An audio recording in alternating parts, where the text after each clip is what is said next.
Hello नमस्कार दोस्तों। एक बार फिर से आपका स्वागत है जीएस वाई जीएस में। तो आज हम लोग जो करने जा रहे हैं, बेहतरीन टॉपिक होने वाला है, वो है सोशियो रिलीजियस रिफॉर्म। 18वीं शताब्दी में या 19वीं शताब्दी में, 18वीं से 19वीं शताब्दी में कुछ चेंजेस हुए। इंडियंस ने रियलाइज किया कि जो सोशो रिलीजियस रिफॉर्म्स अब क्रूशियल हो गए हैं हमारे डेवलपमेंट के लिए, हमारी कंट्री के डेवलपमेंट के लिए, हमारे लोगों के डेवलपमेंट के लिए सोशो रिलीजियस रिफॉर्म अब कंपलसरी हो चुके हैं। ठीक है, उनकी नीड बहुत ज़्यादा आ चुकी है। तो नेशनल सेंटिमेंट जो थे और नए नए फोर्सेस थे, economic forces, educational, knowledge of the world, ठीक है, ये इंक्रीज हो रही थी क्योंकि इस टाइम तक ब्रिटिशर्स इंग्लिश एजुकेशन भी ले आए थे, तो वेस्टर्न नॉलेज भी हमको मिल रही थी। ठीक है, और इंडियन अवेयरनेस भी हमें मिलती जा रही थी क्योंकि डिफरेंट डिफरेंट न्यूज़पेपर्स भी आए थे। ठीक है, न्यूज़पेपर के माध्यम से सब लोगों के पास सारी खबरें पहुंच रही थी। ठीक, कि कैसे डिग्रेडेशन ऑफ सोसाइटी हो रहा है, उनकी सोसाइटी का कैसे डिग्रेडेशन हो रहा है। ठीक है, क्योंकि इससे पहले एक इंसान को दूसरी जगह ट्रैवल करने के लिए काफी दिन लग जाते थे। ठीक है, तो इधर से उधर ज्यादा बातें हो नहीं पाती थी। लेकिन अब क्या था, अब न्यूज़पेपर वगैरह सब चलने लगे थे, तो लोगों तक बातें पहुंच रही थी, है ना। तो ये कुछ कारण थे, और इनको रिजॉल्व करने के लिए कुछ रिफॉर्म्स लाए गए। तो उन रिफॉर्म्स को लाने के लिए क्या फैक्टर थे, उनको लिख लीजिए पहले। जैसे factors giving rise to the desire to reform. ठीक है, तो फैक्टर्स क्या क्या हो जाएंगे। तो देखो, एक तो फैक्टर था आपका सबसे पहला ब्रिटिश रूल। वो जिस तरीके से रूल कर रहे थे, ठीक है, उस तरीके से काफी ज्यादा समाज में दिक्कतें आ रही थी। उसके बाद वेस्टर्न कल्चर को वो पूरी तरीके से इम्प्लीमेंट यहाँ पर करना चाहते थे, तो इसलिए अपोज भी करना था वेस्टर्न कल्चर का। ठीक है, तो opposition of western culture, opposition of western culture. पहले बैकग्राउंड समझ लेते हैं, उसके बाद फिर हम लोग वन बाई वन करके सारे लगभग 30-32 इंपॉर्टेंट हैं, उनको ही हम देखेंगे। ठीक है, और अच्छे से देखेंगे कौन क्या लाया। सोशल कंडीशंस कुछ ऐसी थी, इविल प्रैक्टिसेस जैसे हो रही थी। सोशल कंडीशंस, चाहे वो वुमेन की बात करें, है ना, चाहे उनके शिक्षा की बात करें, चाहे चाइल्ड मैरिज की बात करें, चाहे सती की बात करें, तो ये सब प्रैक्टिसेस सोशल कंडीशंस थी। ठीक है, और क्या कह सकते हैं, जैसे new awareness among enlightened Indians. तो नए नए अवेयरनेस लोगों में आ रही थी, new awareness, awareness among enlightened, यानी कि जिनको नॉलेज का प्राप्ति हो चुकी है, एनलाइटेंड इंडियंस। क्योंकि अब बच्चे, इंडियंस को एजुकेशन प्रॉपर मिलने लगी थी ना, तो जब इंडियंस को, जब किसी को भी नॉलेज मिलती है, किसी को भी एजुकेशन मिलती है, तो बंदा वो अपने जो मतलब जिस राह पे चल रहा होता है या फिर जिस कंडीशन में जी रहा होता है, उससे बाहर निकलने की कोशिश कर रहा है ना, अच्छे राह पर चलने की कोशिश करता है। ठीक है ना, तो वही चीज अभी तक नॉलेज नहीं मिल रही थी, अब नॉलेज मिली है, तो उन्होंने बाहर की दुनिया को जाना है, और बाहर की दुनिया को जान के वो कुछ रिफॉर्म्स करना चाहते हैं जो हमारे सोसाइटी में एविल प्रैक्टिसेस चल रही हैं। ठीक है, इतना क्लियर होगा। अच्छा, तो ये चीजें बता दी। सोशल कंडीशन में आप अगर बात करेंगे तो यहाँ पर लिख सकते हैं आप सोशल कंडीशन में क्या क्या थी। जैसे अनटचेबिलिटी थी, अनटचेबिलिटी, सुपरस्टिशन, अंधविश्वास बहुत ज्यादा फैला हुआ था। ठीक है, काफी ज्यादा लोग शादी करते थे, पॉलीगैमी थी, स्पेशली आदमी लोग, है ना। और पर्दा सिस्टम था, पर्दा सिस्टम, और पॉलीथीज्म था। तो पॉलीथीज्म के लिए भी काफी ज्यादा रिफॉर्म्स हुए हैं। पॉलीथीज्म मतलब एक से ज्यादा इंसान की, एक से ज्यादा भगवान की पूजा करना। ठीक है, ये पॉलीथीज्म था। अब वुमेन के लिए, जैसे कि कुछ वुमेन के लिए भी चीजें आई। तो वुमेन के लिए क्या आई, जैसे नेक्स्ट पेज पे लिख लेते हैं। यहाँ पर वुमेन की पोजीशन को सुधारने के लिए, पोजीशन ऑफ वुमेन, उसके लिए भी कुछ रिफॉर्म्स मूवमेंट आए, लेकिन उससे पहले ये देख लेते हैं इनके कॉज क्या है, कि ये इनके कंडीशन ऐसी थी क्यों। ठीक है ना। तो कॉज थे पॉलीगैमी, पॉलीगैमी, ठीक है, सती सिस्टम, सती सिस्टम और विडो रीमैरिज नॉट अलाउड। अब इनको वन बाय वन समझते हैं। Remarriage not allowed. देखिए पॉलीगैमी क्या होती थी, ये कोई राजा होता था या एक कोई लड़का होता था, वो एक से ज्यादा शादी कर सकता था। ठीक है। अब सती सिस्टम क्या था, तो सती सिस्टम ये था कि अगर किसी महिला के हस्बैंड की डेथ हो जाती है, तो उस महिला को भी उसके हस्बैंड की चिता के ऊपर बैठकर अपनी जान को देना होता था। ठीक है। उसको भी जला दिया जाता था। तो ये था सती सिस्टम। विडो रीमैरिज क्यों नहीं अलाउ होगी, क्योंकि वो सती सती बन जाती थी, है ना, सती हो जाती थी।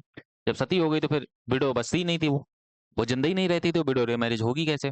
ठीक है। और बाई चांस अगर सती बच भी गई तो भी विडो रीमैरिज अलाउड नहीं थी। ठीक है। आई होप इतना क्लियर होगा। तो इसके लिए कुछ चीजें आई, जैसे एबोलिशन ऑफ सती, राजा राम मोहन राय की हेल्प से विलियम बेंटिंक ने इसको परमानेंट किया, सती सिस्टम को बैन किया। ठीक है। विडो रीमैरिज एक्ट लेके आए ईश्वर चंद्र विद्यासागर की हेल्प से, है ना। और उस टाइम पर जो गवर्नर थे वो डलहौजी थे, तो उन्होंने एक्ट को पास भी किया, विडो रीमैरिज एक्ट 1856 में। ठीक है। उससे पहले विष्णु शास्त्री पंडित भी थे, इन्होंने एक विधवा विवाह उत्तेजिका मंडल चलाया था, तो वो भी 1850 में लेके आए थे, विडो रीमैरिज एसोसिएशन। ठीक है। इनको हम लोग वन बाई वन करके पढ़ते हैं। ठीक है। वन बाई वन करके पढ़ेंगे। तो चलिए स्टार्ट करते हैं, और सबसे पहले हम लोग स्टार्ट करेंगे, वो होगा हमारा ब्रह्म समाज। ठीक है। वो होगा हमारा ब्रह्म समाज। ब्रह्म समाज से पहले हम लोग एक चीज और देख लेते हैं, जैसे ब्रह्म समाज की स्थापना की थी राजा राममोहन राय ने। ठीक है। तो राजा राममोहन राय के बारे में थोड़ा सा हम लोग देखेंगे, उसके बाद आगे बढ़ेंगे। यहाँ पर राजा राममोहन राय कौन थे?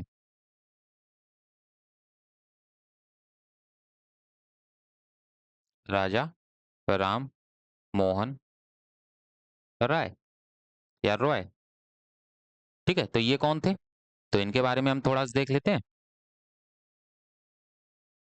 अच्छा, इनको ये राजा टाइटल किसने दी थी, अगर आप लोगों को पता है तो? राजा टाइटल इनको दी थी अकबर टू ने। ठीक है। अकबर टू ने क्यों दी थी? अकबर टू ने, क्योंकि राजा राममोहन राय ने सिफारिश की थी, पहले ये लिख देते हैं, टाइटल वाई अकबर टू। ठीक है। इन्होंने टाइटल दी थी, वो इन्होंने इसलिए दी थी कि राजा राममोहन राय ने ब्रिटिशर से सिफारिश की थी कि अकबर टू की पेंशन बढ़ा दी जाए। ठीक है। क्योंकि अकबर टू ने कहा था कि आप सिफारिश कर दीजिए तो हमारी पेंशन बढ़ जाएगी, तो इनकी पेंशन बढ़ा दी गई थी। ठीक है। अच्छा, अब चलिए इनके बारे में थोड़ा जान लेते हैं, राजा राममोहन राय के बारे में। तो राजा राममोहन राय ने, इनको क्या कहा जाता है वो समझ लेते हैं। इनको कहा जाता है फादर ऑफ इंडियन रेनेसा। ठीक है। यानी कि जो मॉडर्न इंडिया में जितने भी चेंजेस आए हैं, उसके जनक इनको कहा जाता है, क्योंकि इन्होंने ही सबसे पहले इसकी स्टार्टिंग की थी। ठीक है। इन्होंने ही इसकी सबसे पहले स्टार्टिंग की थी, इंडियन रेनेसांस। ठीक है। कितना क्लियर होगा? अब देखिए, इन्होंने 1814 में, राममोहन राय के बारे में 1814 में, इस पेज पे जो भी लिखूंगा वो सब राजा राममोहन राय के बारे में। ठीक है। 1814 में आत्मीय सभा की स्थापना करते हैं ये, आत्मीय सभा। ठीक है। उसके बाद 1817 में, एकदम टाइमलाइन के हिसाब से करेंगे। ठीक है। 1817 में इन्होंने हिंदू कॉलेज की स्थापना करते हैं, हिंदू कॉलेज, हिंदू कॉलेज कहां पर? कलकत्ता में, कलकत्ता में। और इनकी हेल्प कौन करता है, तो डेविड हरेत नाम के एक व्यक्ति होते हैं, वो करते हैं, with the help of David Hare. ठीक है। इनकी हेल्प से 1817 आ गया। 1825 में ये क्या करते हैं, ये एक और कॉलेज की स्थापना करते हैं, उनका नाम होता है वेदांता कॉलेज। ठीक है। वेदांता कॉलेज।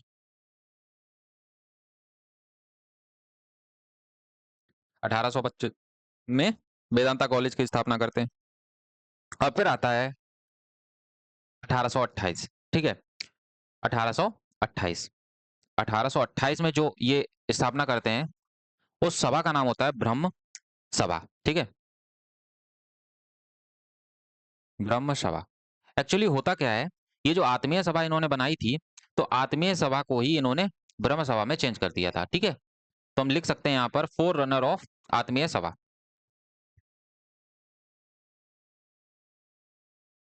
फोर रनर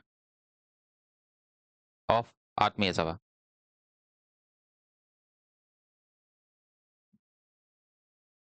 नहीं सॉरी, आत्मीय सभा थी ना फोर रनर, रनर तो इससे पहले तो फोर रनर आत्मीय सभा थी ना इसकी, फोर रनर ऑफ आत्मीय ब्रह्म समाज। फोर रनर का मतलब इसके बाद जो कन्वर्ट हो गई ब्रह्म सभा, ठीक है। तो ये फोर रनर ऑफ ब्रह्म सभा थी। तो ब्रह्म सभा बाद में स्टेब्लिश होती है, उसके बाद क्या आता है, ये राजा राम मोहन के कार्य हो जाए। अब इसके बाद हम लोग इनकी राइटिंग्स के बारे में पढ़ लेते हैं। इन्होंने कुछ बुक्स लिखी थी या राइटिंग्स लिखी थी, वो क्या क्या थी राइटिंग्स।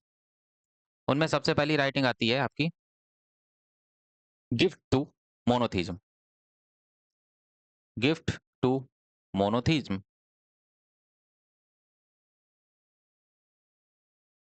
ठीक है। इंपॉर्टेंट है, सारी पूछी जाती हैं, इसलिए राजा राम मोहन के बारे में काफी डिटेल में पढ़ना जरूरी है। एक इन्होंने संवाद कौमुदी नामक अखबार निकाला था, संवाद कौमुदी, ठीक है। एक परसेप्शन ऑफ या परसेप्ट्स ऑफ जीसस। फिर एक इन्होंने लिखा था मिरात उल अकबर, अकबर टू के बारे में लिखा था इन्होंने, मिरात उल अकबर, ठीक है। ये हो जाता है क्लियर। ये सब चीजें राजा राममोहन राय ने की थी, ठीक है। अब हम लोग आगे आ जाते हैं अपने ब्रह्म समाज पे। ब्रह्म समाज राजा राममोहन राय ने फाउंड किया था, ब्रह्म समाज राजा राममोहन राय ने फाउंड किया था ताकि जो रिफॉर्म हिंदुइज्म, यानी कि हिंदुइज्म को रिफॉर्म किया जा सके, oppose ideal worship, caste system. Ideal worship मतलब मूर्ति पूजा की इन्होंने घोर वो किया था, इन्होंने अपोज किया था, ठीक है।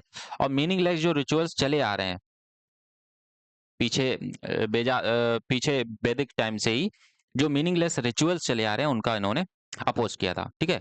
इन्होंने विडो रीमैरिज का भी अपोज किया, वुमेन्स के चिल्ड्रन को, वुमेन्स को एजुकेशन देने के लिए इन्होंने सपोर्ट किया, वुमेन्स की रीमैरिज के लिए सपोर्ट किया, वुमेन्स के एजुकेशन के लिए भी सपोर्ट किया और मोनोथीज्म के लिए सपोर्ट किया, ठीक है। Influence social and religious awakening in Bengal, ये सब चीजें हो जाती हैं। अच्छा, ब्रह्म समाज 1828 में बनता है, इसी के पैरेलल में एक तत्वबोधनी सभा बन रही होती है।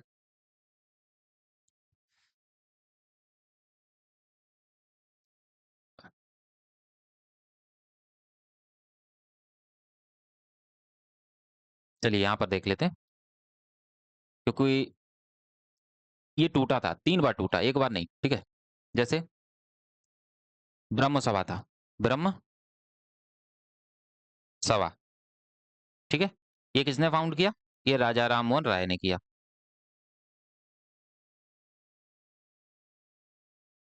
इतना तो समझ आया है, ठीक है। राजा राम मोहन राय ने। अच्छा, इनके बाद क्या हुआ, इनके बाद जो गद्दी आती है वो किसके पास आती है, वो आती है आपके देवेंद्रनाथ टैगोर के पास, ठीक है। इनके पास आती है देवेंद्रनाथ टैगोर, देवेंद्रनाथ टैगोर। तो देवेंद्रनाथ टैगोर ने एक और समाज की स्थापना की थी, वो थी तत्वबोधनी सभा, तत्वबोधनी सभा। देखिए सारी चीजें मैं क्रोनोलॉजिकल ऑर्डर में लगा के लाया हूँ कि कौन सी जो सोशो रिलीजियस रिफॉर्म मूवमेंट था या फिर कोई सभा वगैरह थी, वो कौन किस टाइम पीरियड में आई है, ठीक है। जैसे 1928, 1930, 1932 ऐसे करके लगा के लाया हूँ, ठीक है, ताकि आपको याद करने में आसानी हो जाए, या आप रिवाइज भी करें तो 10 आज कर ली, 10 भी कल कर ली है ना, ऐसा करके कर सकते हैं आप। अच्छा, तो देवेंद्रनाथ टैगोर ने इसके वो बन जाते हैं राजा राममोहन के राय के बाद में हेड। देवेंद्रनाथ टैगोर एक व्यक्ति को लेके आते हैं, उनका नाम होता है केशव चंद्र सेन, और इनको ये आचार्य की टाइटल देते हैं, ठीक है। तो आचार्य केशव, केशव चंद्र सेन, ये इनको लेके आते हैं, ठीक है, इसमें शामिल करते हैं मेंबर के तौर पर। लेकिन बाद में क्या होता है, देवेंद्रनाथ टैगोर और आचार्य केशव चंद्र सेन में कुछ डिफरेंसेस आ जाते हैं, ठीक है, कुछ डिफरेंसेस आ जाते हैं। तो आचार्य केशव चंद्र सेन ब्रह्म सभा से अलग हो जाते हैं, ब्रह्म सभा से अलग हो जाते हैं। तो देवेंद्रनाथ टैगोर के पास जो बचती है ब्रह्म समाज, वो बचती है आदि ब्रह्म समाज, ठीक है। तो देवेंद्रनाथ टैगोर जिसको रील कर रहे होते हैं वो होती है आदि ब्रह्म समाज।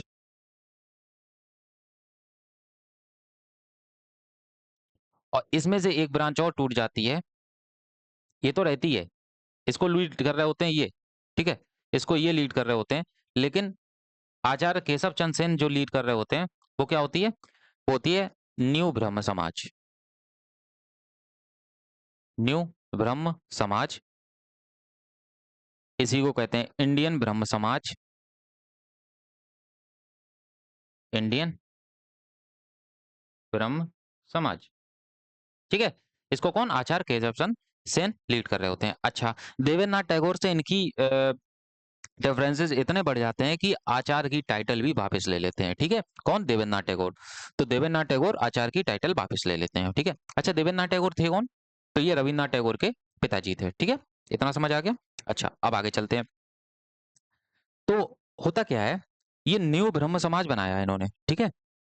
ये अपोज कर रहे थे किसका, चाइल्ड मैरिज का, चाइल्ड मैरिज का अपोज कर रहे थे। लेकिन होता क्या, केशव केशव चंद्र सेन, ये अभी न्यू ब्रह्म समाज एक बार और टूटता है। वो कब टूटता है, 1878 में।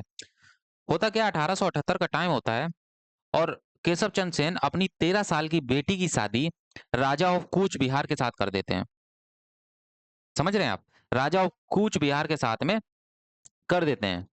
डॉटर मैरिड, डॉटर जो कि 13 ईयर्स की होती है,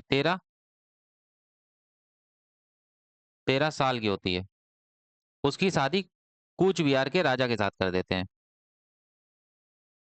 कूच बिहार किंग, ठीक है, इसके साथ कर देते हैं। अब होता ये है कि इनके जो टाइम पर इसी में आचार्य ब्रह्म केशव चंद्र सेन के साथ में न्यू ब्रह्म समाज में जो लोग जुड़े होते हैं, उनका नाम होता है आनंद मोहन बोस और शिवनाथ शास्त्री। तो वो इससे अलग हो जाते हैं, कहते हैं कि आप अपने ही आइडिया पे काम नहीं कर रहे हैं। आपका जो मोटिव है कि हमें चाइल्ड मैरिज को बैन करना है या फिर इसको हटा उखाड़ फेंकना है, आप उसी के अगेंस्ट में अपनी डॉटर की शादी कर रहे हैं। और इसलिए कर रहे हैं कि वो जो दूसरा सामने वाला आदमी है वो राजा है ना। तो इसलिए तो न्यू ब्रह्म समाज से एक और टूटता है, अब वो बनता है साधारण ब्रह्म समाज, साधारण ब्रह्म समाज, ठीक है, कब, उन 1878 में। और ये कौन होते हैं, ये दो लोग, तो आनंद मोहन बोस होते हैं, आनंद मोहन बोस एंड शिवनाथ शास्त्री,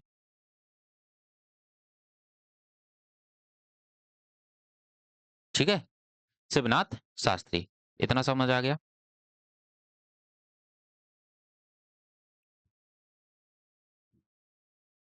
चलिए, अब हम लोग ये सब बता चुके हैं, idol worship, caste system, meaningless ritual को अपोज करना, सपोर्ट करना विडो रीमैरिज, वुमेन एजुकेशन और मोनोथीज्म को, ठीक है। अब हम लोग सबके बारे में देख चुके हैं, अब आते हैं इंडियन ब्रह्म समाज पे, जो कि 1866 में आपके केशव चंद्र सेन लेकर आए थे, ठीक है, केशव चंद्र सेन लेकर आए थे। अच्छा, यहाँ पर जो तत्बोधनी सभा आई थी, तत्बोधनी सभा,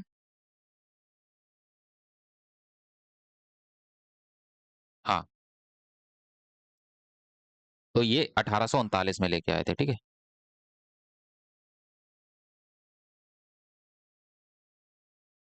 तो इनके बारे में पढ़ेंगे अभी हम लोग। तो केशव चंद्र से ब्रह्म समाज से जब अलग हुए तो अपनी इंडियन ब्रह्म समाज इन्होंने बनाया। इन्होंने एम्फेसाइज किया कि यूनिवर्सल रिलीजन एक होना चाहिए, इंटरकास्ट मैरिजेज होनी चाहिए और सोशल इक्वलिटी होनी चाहिए। फोकस्ड ऑन वुमेन की एजुकेशन, विडो रीमैरिज और against child marriage, oppose idolatry and rituals, suppose monotheism, ठीक है, एक भगवान की पूजा होनी चाहिए। इतना आई थिंक क्लियर होगा। Just a minute.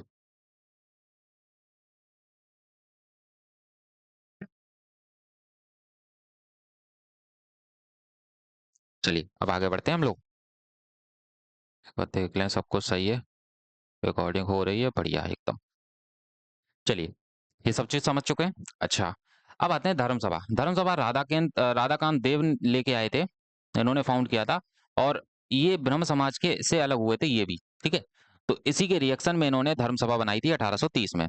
इन्होंने अपोज किया था abolition of Sati and supported Orthodox Hindu practices.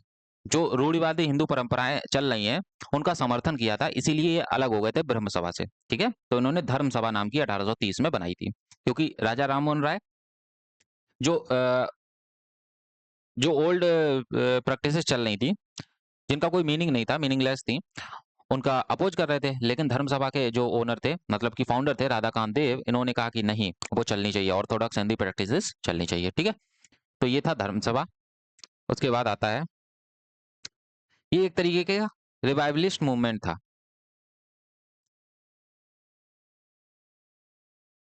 Revivalist movement था। देखिए मूवमेंट भी, अगर आपको स्टार्टिंग में ही बता दूं, यहीं पर बता दूं कि जो सोशियो रिफॉर्म्स होते हैं, वो दो तरह के होते हैं।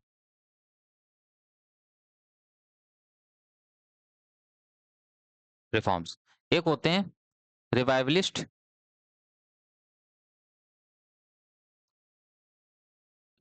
और एक होते हैं आपके रिफॉर्मिस्ट, ठीक है? रिफॉर्मिस्ट। अच्छा, इन दोनों में अंतर क्या है? तो इन दोनों में अंतर है कि जो रिफॉर्मिस्ट होते हैं या रिवाइवलिस्ट, पहले देख लेते हैं, ये ओल्ड थिंग को रिवाइव करना चाहते हैं, टू रिवाइव ओल्ड थिंग्स। और रिफॉर्मिस्ट क्या होते हैं? जो ओल्ड थिंग से परेशान हो जाते हैं, सोशल इविल्स जो चल रही होती हैं, उनको खत्म करना चाहते हैं। तो want to end social evils and to bring reforms, ठीक है? ये दो चीजें देख लीजिए। अब आगे चलते हैं हम लोग अपने जहां पे पहुंच गए थे अभी। ये रिवाइवलिस्ट मूवमेंट होता है, ठीक है? इतना आई थिंक क्लियर होगा। और ये राजा राम रॉय के अगेंस्ट में थे, ठीक है? अगेंस्ट में थे, तभी तो इन्होंने धर्मसभा की स्थापना की थी, है ना? चलिए आगे बढ़ते हैं। Young Bengal movement. तो यंग बंगाल मूवमेंट क्या था, इसके बारे में थोड़ा समझ लेते हैं। लेट 1820 के टाइम पर रेडिकल इंटेलेक्चुअल जो थे ट्रेंड्स, वो बहुत ज्यादा बढ़ गए थे, ठीक है? रेडिकल इंटेलेक्चुअल ट्रेंड जो थे वो काफी ज्यादा बढ़ गए थे। कहाँ पर? यूथ ऑफ बंगाल में, ठीक है? बंगाल के जो यूथ थे उनमें काफी ज्यादा बढ़ गए थे, इसलिए इस मूवमेंट को यंग बंगाल मूवमेंट कहा गया। 1830 में इसको जो लेके आए थे, लीड किया था, वो हेनरी लुइस विवियन डेरेजियो, ठीक है? तो डेरेजियो साहब का ये वो था मूवमेंट। और ये इंस्पायर्ड किससे था? तो ये inspired from French revolution. French revolution से ये इंस्पायर्ड था, ठीक है? इन्होंने सपोर्ट किए थे वुमेन्स के राइट को, तो promoted rational thinking, freedom of expression and women's right, ठीक है? वुमेन्स राइट एंड एजुकेशन, और लिख सकते हैं यहाँ पर वुमेन्स राइट एंड एजुकेशन। पहला nationalist poet of modern India कहा जाता है इस मूवमेंट को, ठीक है? लिमिटेशन क्या थी? तो ये मतलब ज्यादा लंबे समय तक चल नहीं पाया था, ज्यादा लंबे समय तक नहीं इसको खींच पाए थे ये लोग। और social condition of the time की, उस टाइम की जो थी, वो ये लेके नहीं जा पाए थे पूरे इंडिया तक, ठीक है? किसी और सोशल ग्रुप से इनको सपोर्ट नहीं मिला था, ठीक है? तो ये भी एक चीजें थी, ये सिर्फ स्टूडेंट तक ही सीमित रह के रह गया था। Inspired student to question superstitions to end blind faith. अच्छा, तो ये था यंग बंगाल मूवमेंट, ठीक है? कौन लेके आया था? तो हेनरी लुइस विवियन डेरोजियो 1830 में। आगे बढ़ते हैं। अब आते हैं फरेजी मूवमेंट। 1837 में फरेजी मूवमेंट आता है। फरेजी मूवमेंट क्या था, इसके बारे में थोड़ा समझ लेते हैं। 1 मिनट का टाइम दीजिए, 1 मिनट, जस्ट अ मिनट।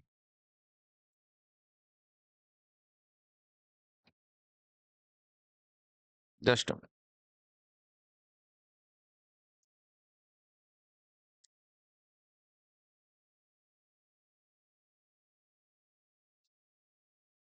चलिए, तो इसको लीड किया था हाजी शरीयतुल्लाह ने, ठीक है। फरेजी मूवमेंट को हाजी शरीयतुल्लाह ने लीड किया था ईस्टर्न बंगाल में। कब? 1837 में।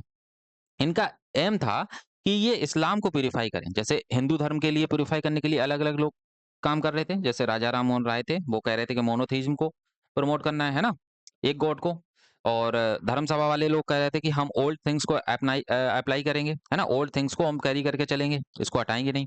तो इसमें नॉन इस्लामिक प्रैक्टिसेस कुछ इस्लाम धर्म में होने लगी थी, उसको इनको प्यूरिफाई करना था। इसलिए फरेजी मूवमेंट आया था 1837 में, ठीक है? हाजी शरीयतुल्लाह द्वारा। इन्होंने ब्रिटिश रूल को अपोज किया था और पीजेंट्स का जो ऑपरेशन हो रहा है ना, अत्याचार हो रहा है उनके ऊपर, उसका भी अपोज किया था, ठीक है। आई होप इतना क्लियर होगा। चलिए अब आगे बढ़ते हैं। फिर आती है तत्बोधनी सभा 1839 में। मैंने आपको पहले ही समझा चुका हूँ, ये देवेंद्रनाथ टैगोर थे। इन्होंने प्रमोट करना था कि वैदिक फिलोसॉफी को प्रमोट करो, रेशनल जो थॉट हैं उनको प्रमोट करो, ठीक है। यानी कि वेदों और तर्क पर आधारित जितने भी विचार हैं उनको फैलाने का काम आपके देवेंद्रनाथ टैगोर जी ने किया था। बाद में ये ब्रह्म समाज के साथ में मिक्स हो गए, है ना, मर्ज हो गए, और ये देवेंद्रनाथ टैगोर ब्रह्म समाज को ही लीड करने लगे, ठीक है। बंगाल के रेनेसा में इन्होंने अपना एक इंपॉर्टेंट रोल अदा करते हैं, ठीक है। इतना क्लियर होगा, आई होप इतना क्लियर होगा। देवेंद्रनाथ टैगोर के द्वारा एक पत्रिका चलाई गई थी, उस पत्रिका का नाम था, जस्ट मिनट, उस पत्रिका का नाम था तत्वबोधिनी पत्रिका, ठीक है।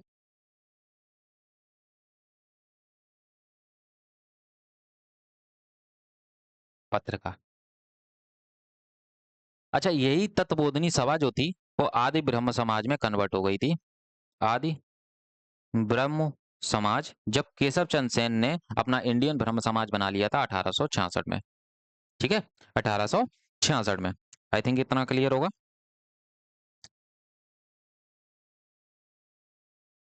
अब आगे बढ़े, ठीक है। वहाबी मूवमेंट क्या था? तो ये 1830 से 1870 के आसपास चला है।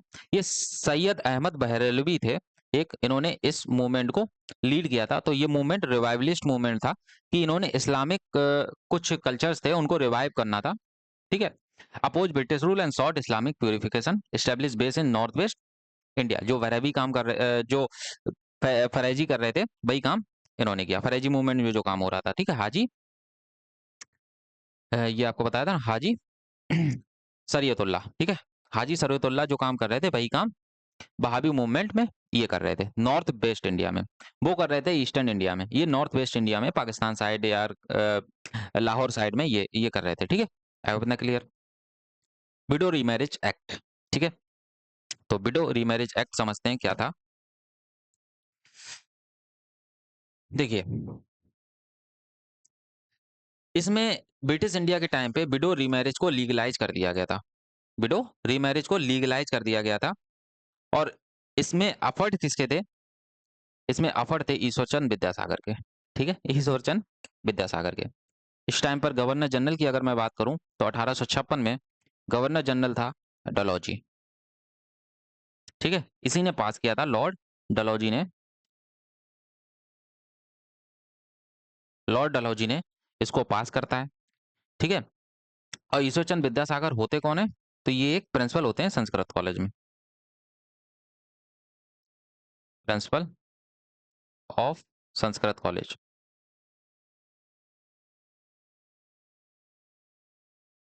ठीक है। तो इन्होंने सपोर्ट किया इसको। उसके बाद जो विद्यासागर टाइटल है ना, ये विद्यासागर टाइटल, तो इनको ये विद्यासागर टाइटल उसी कॉलेज से मिली थी, ठीक है। तो title got from his college, ठीक है, उनके कॉलेज से ही विद्यासागर उनको टाइटल मिली थी। इनका नाम था ईश्वरचंद, ठीक है, ठीक है, हो गया। अच्छा, एक डी के कार्वे थे, ये भी इसी से एसोसिएटेड थे, ठीक है। तो डी के कार्वे, डी के कार्वे एसोसिएटेड विद दिस, ठीक है। इतना क्लियर हो गया।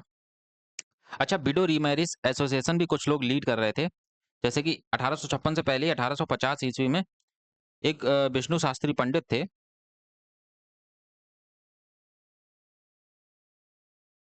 विष्णु शास्त्री पंडित। तो इन्होंने एक मूवमेंट लेके आए थे, ये एसोसिएशन लेके आए थे।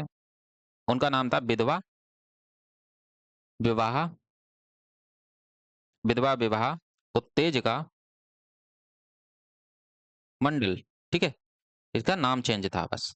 ठीक है, था भाई विडो मैरिज एक्ट। ठीक है, और 1861 में अगर आप लिखें, 1861 में एमजी रानाडे भी इसी तरीके को कुछ रिफॉर्म लेके आए थे। ठीक है, विडो मैरिज के लिए एमजी रानाडे, तो इन्होंने भी इसके लिए खूब काम किया था। अच्छा, विडो रीमैरिज एसोसिएशन जो आई थी, यानी कि एसोसिएशन बनी थी ना, तो उसने एक उसी में एक पत्रिका चलाई थी, या वीकली ये कह सकते हैं, वीकली नेम की एक पत्रिका चली थी, वीकली पत्रिका, और उसका नाम था सत्य प्रकाश। सत्य प्रकाश किसने चलाई थी? तो ये करसोनदास मूल जी, इन्होंने चलाई थी। ठीक है, ये चीज याद रखिएगा, विडो रीमैरिज एसोसिएशन। अब आता है रहनुमाई माध्यासन सभा। ठीक है, रहनुमाई माध्यासन सभा, चलिए इसको देखते हैं।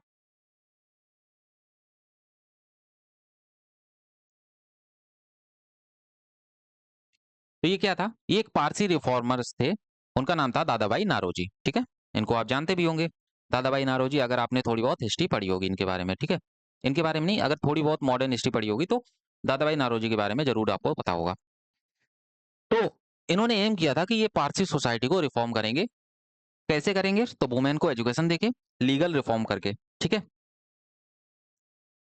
ठीक है, और इन्होंने प्रमोट किया था कि नेशनल रेशनलिज्म को प्रमोट करना है, मॉडर्न वैल्यूज को प्रमोट करना है। ठीक है, मॉडर्न वैल्यूज को प्रमोट करना है। और इसी में एक और था, एक मिनट रुकिए, मैं देख रहा हूँ अगर कुछ आता है याद।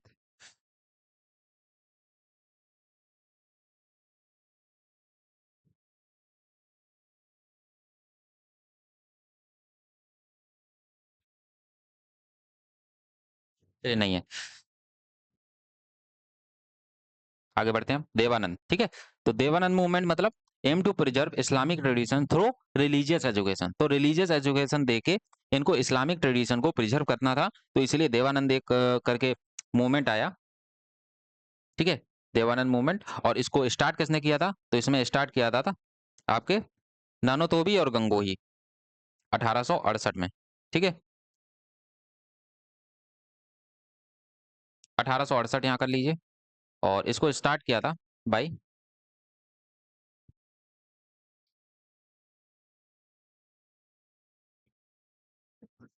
इनका नाम था, एक मिनट,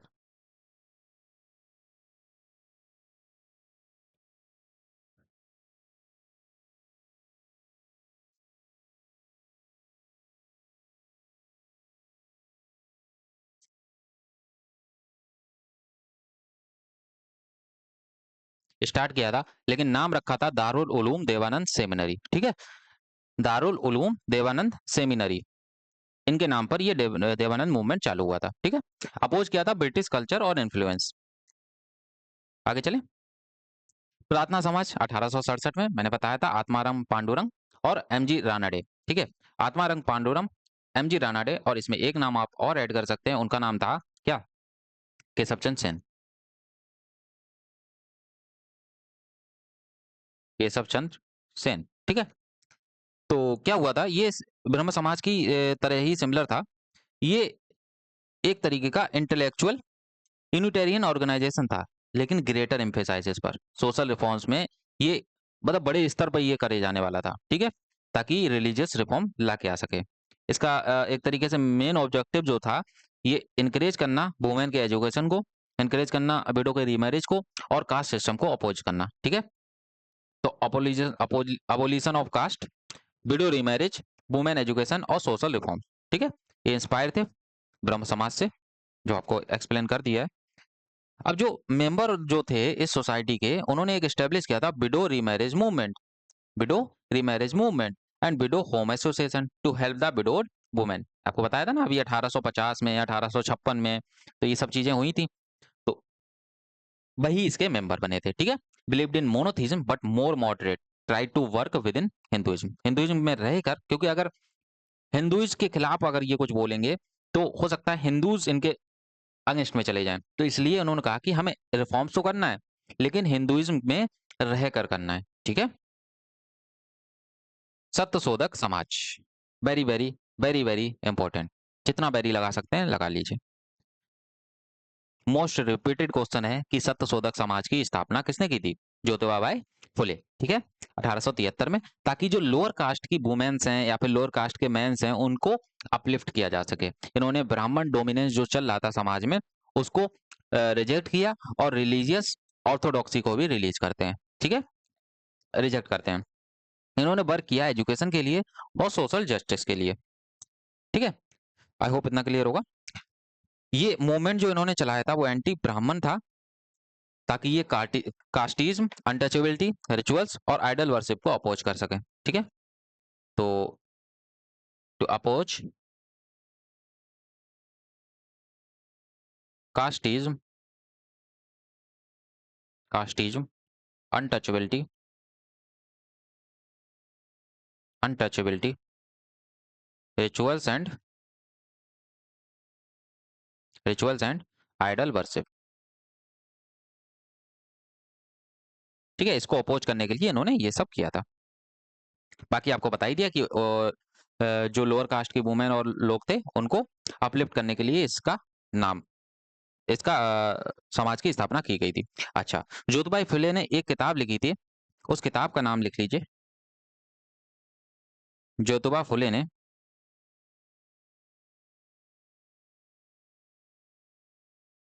एक बुक लिखी थी और बुक का नाम है गुलामगिरी, ठीक है, गुलामगिरी। इंपॉर्टेंट है इसलिए बड़ा लिख रहा हूं, ठीक है। सत्यशोधक समाज हो गया, अब आगे चलते हैं। Arya Samaj, very very important. Arya Samaj Swami Dayanand Saraswati ji ने फाउंड किया था। मैं तो जब सेकंड और थर्ड में पढ़ता था तब इनकी किताबें वगैरह आया करती थी, है ना, कुछ कैंप वगैरह लगते थे, इनके बारे में जानकारी दी जाती थी, आर्य समाज, काफी काफी चीजें बताई जाती थी स्वामी दयानंद सरस्वती के लिए ऊपर। तो इन्होंने एक मोटो दिया था, इन्होंने एक कह सकते हैं एक लाइन बोली थी, रिटर्न टू द वेदास, ठीक है, वेदास की तरफ चलो। और इन्होंने आइडियल वर्शिप को और कास्ट सिस्टम को अपोज किया था, ठीक है, ये अच्छी चीज की थी। आइडल वर्शिप और कास्ट सिस्टम को इन्होंने अपोज किया था। इन्होंने ये जो आर्य समाज फाउंड किया था तो ये किया था बॉम्बे में, ठीक है, लोकेशन भी कभी कभार पूछता है, बॉम्बे में। और हेडक्वार्टर इन्होंने बॉम्बे से लाहौर शिफ्ट कर दिया था, बाद में हेडक्वार्टर लाहौर शिफ्ट कर दिया था, later headquarter shifted to Lahore, ठीक है। ऑब्जेक्टिव इनका ये था कि इविल्स जो इनहेरिट हैं हिंदुइज्म में उनको हटाना है और इंटीग्रेट करना है India socially, religiously and politically. Arya Samaj को वेदाज लॉजिकल एंड बेस्ट कहा जाता है, Arya Samaj called Vedas logical and best. Arya Samaj ने क्रिटिसाइज भी किया था हिंदू कंजर्वेशन को, कंजर्वेटिज्म को, और कास्ट की जो जितनी भी रिजिडिटी चल रही है, कॉम्प्लेक्सिटी चल रही है ना, उसको, चाहे वो अनटचेबिलिटी हो, आइडल वर्शिप हो, रिलीजियस रिचुअल्स हो, इन सबको इन्होंने अपोज किया था या क्रिटिसाइज किया था, ठीक है। स्वामी दयानंद सरस्वती ने एक स्टार्ट किया था शुद्धि मूवमेंट, ठीक है, तो ही स्टार्टेड अ शुद्धि मूवमेंट।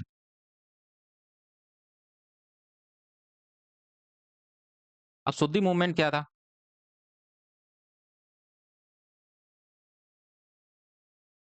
शुद्धि मूवमेंट के हिसाब से कि जो लोग भी इस्लाम में या क्रिश्चियन में कन्वर्ट हो चुके हैं वो हिंदू में वापस आए, ठीक है, अपने ओरिजिनल फेथ और हिंदुइज्म के साथ में, ठीक है, इसके लिए इन्होंने शुद्धि मूवमेंट चलाया था, ठीक है। जो क्रिश्चियन और इस्लाम में कन्वर्ट हो चुके हैं वो वापस आए, हम यहाँ पर आइडल वर्शिप और कास्ट जो भी चीजें हैं उनको हटाने की कोशिश कर रहे हैं और हमारे साथ दें आके इन सबको हटाने में, ठीक है। तो इसलिए शुद्धि मूवमेंट चलाया गया था, किसके द्वारा?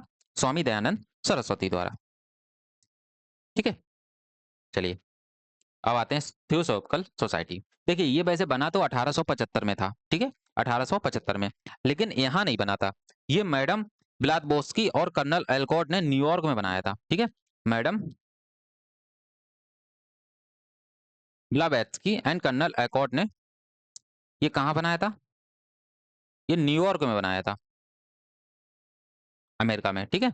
लेकिन इसको इंडिया में लेड किया था एनी बेसेंट जी ने, ठीक है।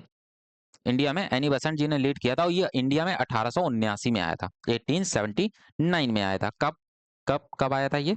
तो ये आया था, मतलब कहाँ आया था ये? एडिहार मद्रास में एक करके जगह है, एडिहार, एडिहार में आया था और उसके बाद ओपन हुआ था, उसके बाद ये आया था मद्रास में, ठीक है, मद्रास में इंडिया में आ गया था, ठीक है। अच्छा, थियोसॉफिकल का मतलब क्या होता है? तो थियोसॉफिकल का मतलब होता है डिवाइन नॉलेज,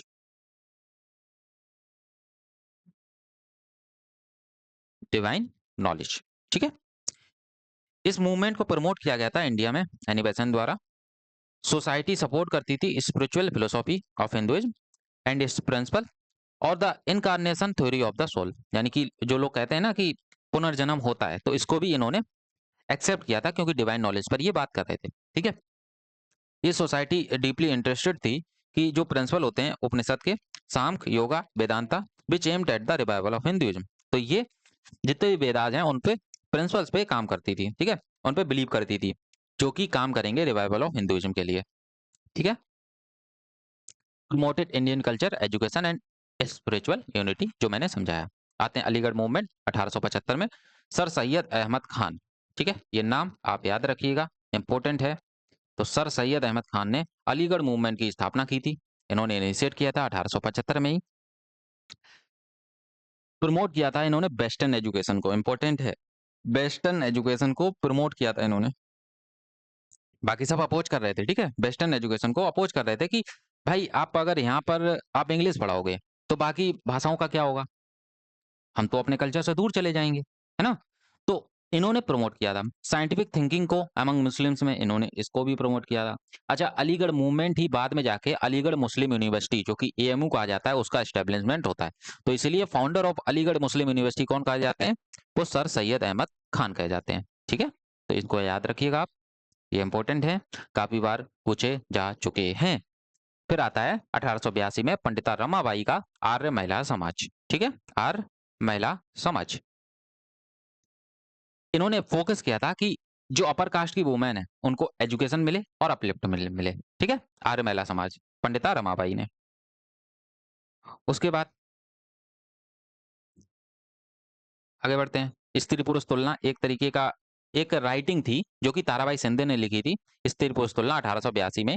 तो मुझे लगा कि इसको इम्पोर्टेंट, ये इंपॉर्टेंट है, इसको बताना जरूरी, तो मैंने इसमें डाल दिया था, ठीक है। फर्स्ट फेमिनिस्ट टेक्स्ट था इंडिया में जो कि क्रिटिसाइज करता था जेंडर इनइक्वलिटी को और पैट्रियार्की को। वो कहती थी कि पैट्रियार्की ही क्यों होती थी, पितृसत्ता ही क्यों होती थी, इसकी आलोचना उन्होंने की थी। लिंग असमानता और नारीवादी ग्रंथ, ठीक है। आई होप इतना क्लियर होगा। फिर आता है इंडियन नेशनल सोशल कॉन्फ्रेंस 1887 में। ये सोशल रिफॉर्म विंग था एक इंडियन नेशनल कांग्रेस का, क्योंकि 1885 में नेशनल कांग्रेस बन चुकी थी। Worked for abolition of child marriage and caste discrimination. इसके बारे में इतना ज्यादा नहीं पढ़ना है, इतना बहुत है, ठीक है। फिर आता है 1877 में देव समाज, और इसको फाउंड किया था शिव नारायण अग्निहोत्री में, कहां पर? लाहौर में, ठीक है, लाहौर में। इन्होंने वेदास को डिनाई कर दिया, इन्होंने कहा कि हम वेदास को डिनाई करते हैं। और ये जो पता है ना देव समाज, ये श्री नारायण अग्निहोत्री, ये पहले ब्रह्म समाज के फॉलोअर थे। तो यहाँ पर लिख सकते हैं इनिशियली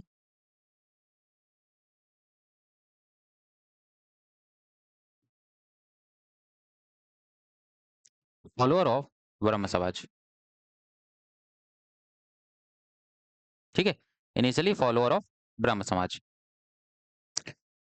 उसके बाद इन्होंने डिनाई किया वेदास को, प्रमोट किया ethical living and women uplifting में, यानी कि वुमेन के अपलिफ्टिंग की बात 19वीं सदी में बहुत तेजी से उठी थी, ठीक है, उठी थी, और कुछ चेंजेस भी आए थे, ठीक है, कुछ चेंजेस भी आए थे। तो ये होता है देव समाज। अब आते हैं हम लोग Hindu widows home, Hindu widows home 1896 में।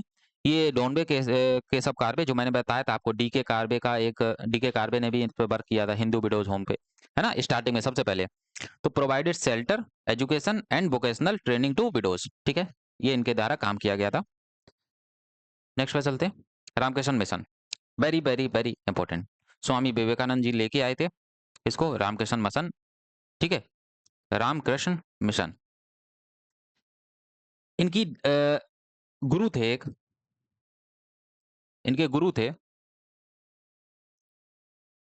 रामकृष्ण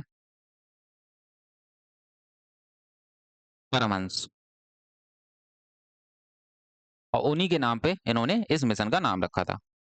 ये एम्फेसाइज करता था कि जो आइडियल ऑफ सॉल्वेशन है, इसको एम्फेसाइज करता था through social service and selfless action, ठीक है, selfless action.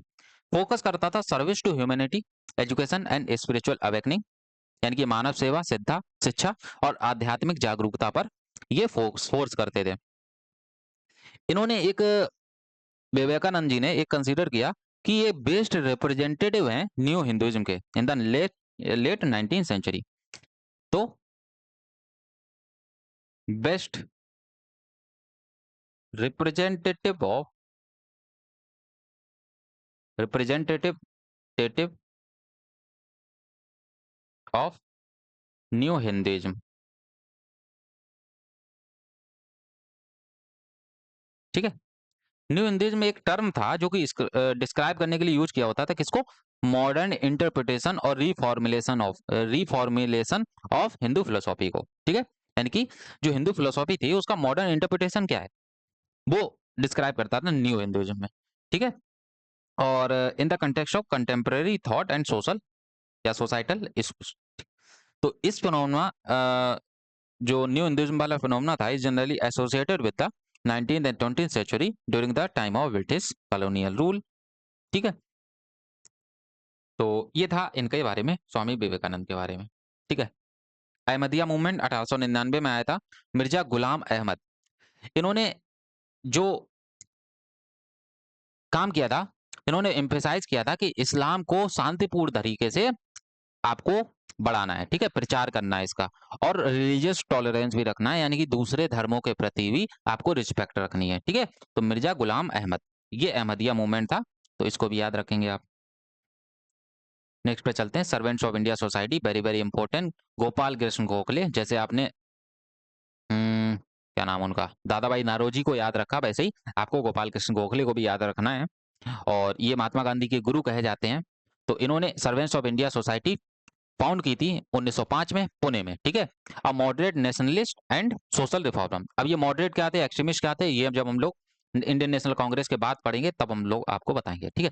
To train dedicated selfless worker to serve the nation, focused on education, health and social reform and national awakening.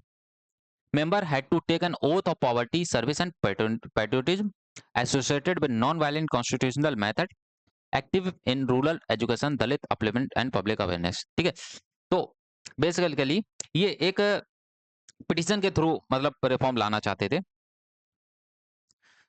तो इनका purpose ये था कि ये नेशनल मिशनरीज को ट्रेन करें ताकि जो कंट्री के लिए जो सर्विस दे सकें अपनी, है ना, नेशनल मिशनरीज को ये ट्रेन करें ताकि ये कंट्री को सर्विस दे सकें अपनी, और उनको इनकरेज कर सकें ताकि वो देश के लिए काम करने के लिए, देश के लिए काम करने के लिए ये उनको इनकरेज करना चाहते थे इन ए कॉन्स्टिट्यूशनल वे, ठीक है।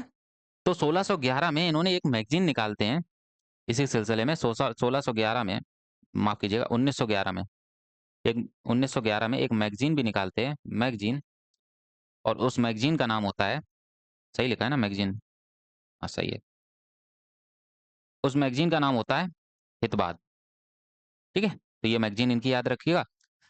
ये इसीलिए पब्लिश की गई थी ताकि ये अपने आइडियाज को प्रोपोगेट कर सकें, इस सोसाइटी के आइडियाज को प्रोपोगेट कर सकें, ठीक है। चलिए, फिर आता है भारत स्त्री महामंडल, 1910 में आया था ये सरला देवी चौधरानी इन्होंने फाउंड किया था, और ये first pan India women organization था, पहला पूरे इंडिया में होने वाला ये पहला वुमेन ऑर्गेनाइजेशन था। ये वुमेन के एजुकेशनल और राइट्स पर वर्क किया था इन्होंने, ठीक है। फिर सेवा सदन 1911 में आया, तो ये रमाबाई रानाडे, रमाबाई रानाडे, इन्होंने स्टार्ट किया सेवा सदन 1911 में। और इन्होंने एम्पावर किया जो असहाय महिलाएं थी ना, जो डेस्टिट्यूट वुमेन्स थी, तो इन्होंने उनको शिक्षा और प्रशिक्षण द्वारा, यानी कि ट्रेनिंग और एजुकेशन द्वारा उनको काफी ज्यादा एम्पावर किया, ठीक है, सशक्त बनाया। तो ये सेवा सदन था। फिर सोशल सर्विस लिस्ट 1911 में आई थी, ये नारायण मल्होर जोशी ने फाउंड किया था इसको।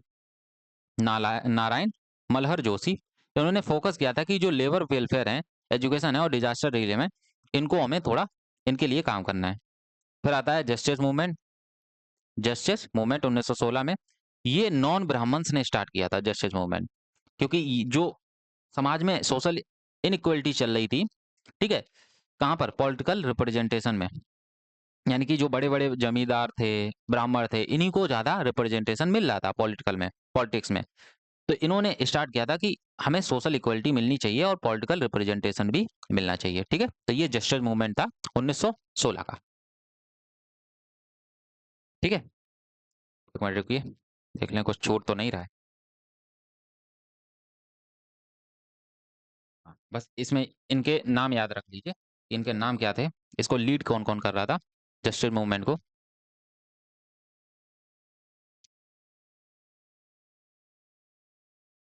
सीएन मुदहियल, सीएन मुदालियर, एक थे टीएम नायर, टीएम नायर, और एक थे पी त्यागराज, पी त्यागराज, ठीक है। तो जस्टिस मूवमेंट समझ आ गया। अब आगे चलते हैं। बस कौन लाया था, बस इसको याद रखिए। बहिष्कृत हितकर्नी सभा, तो बहिष्कृत हितकर्नी सभा ये डॉक्टर भीमराव अंबेडकर 1924 में लेके आते हैं, ताकि दलित की एजुकेशन के लिए इन्होंने ये काम कर सकें, उनके राइट्स और सोशल रिफॉर्म्स के लिए इन्होंने काम किया। फिर आता आत्मसम्मान आंदोलन, तो ये केरला में, सॉरी, तमिलनाडु में एक पेरियार जगह है, वहां से ईवी रामास्वामी ने लॉन्च किया था, ठीक है, ईवी रामास्वामी, इन्होंने अपोज किया था कास्ट सिस्टम को और प्रमोट किया था रेशनलिज्म को और वुमेन्स के राइट के लिए, ठीक है। आत्मसम्मान आंदोलन को, इसी को सेल्फ रिस्पेक्ट मूवमेंट भी कहा जाता है, ठीक है, सेल्फ रिस्पेक्ट मूवमेंट भी कहा जाता है।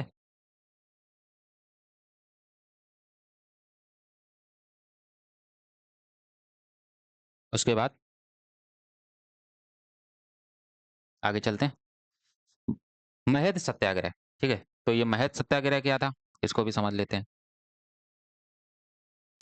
तो ये भीमराव अंबेडकर ने ही लीड किया था इसको, महज सत्याग्रह। ये अलाउ करता था दलित को, ताकि ये पब्लिक वाटर टैंक से पानी पी सकते हैं, ठीक है। फर्स्ट मेजर सिविल राइट था, ताकि सिविल राइट प्रोटेस्ट था अनटचेबल के लिए, ठीक है। तो महज सत्याग्रह दलितों के लिए, उत्थान के लिए, यानी कि पब्लिक वाटर टैंक से पानी पी सकें, ये एक्सेस मिल जाए इनको, तो इसके डॉक्टर भीमराव अंबेडकर ने इसको लीड किया था, ठीक है। फिर आता है टेम्पल एंट्री मूवमेंट।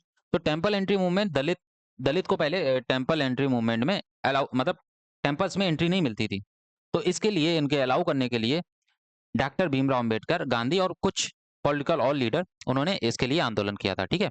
अब देखिए, नॉर्थ इंडिया में यही चीज, नॉर्थ इंडिया में यही चीज अंबेडकर साहब कर रहे थे, ठीक है। और साउथ इंडिया में यही चीज ये इन्होंने 1927 में किया है, ठीक है, क्योंकि जो 1920 से 1930 लिखा है ना। और साउथ इंडिया में यही चीज आप क्या कर रहे थे, टीके माधवन, टीके माधवन, ये 1924 में स्टार्ट कर चुके थे पहले ही, ठीक है। और अगर बैकोम सत्याग्रह की बात करें, तो ये केपी केशव ने एक स्टार्ट किया था बैकोम सत्याग्रह, आप इसको भी लिख सकते हैं।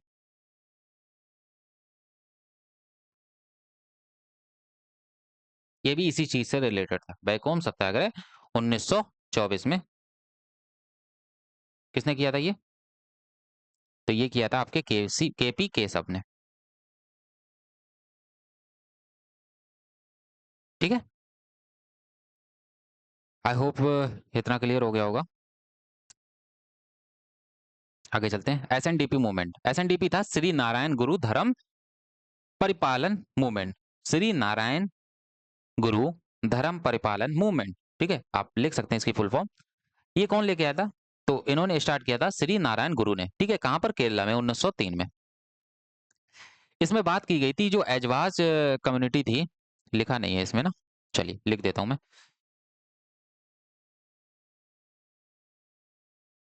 और the upliftment of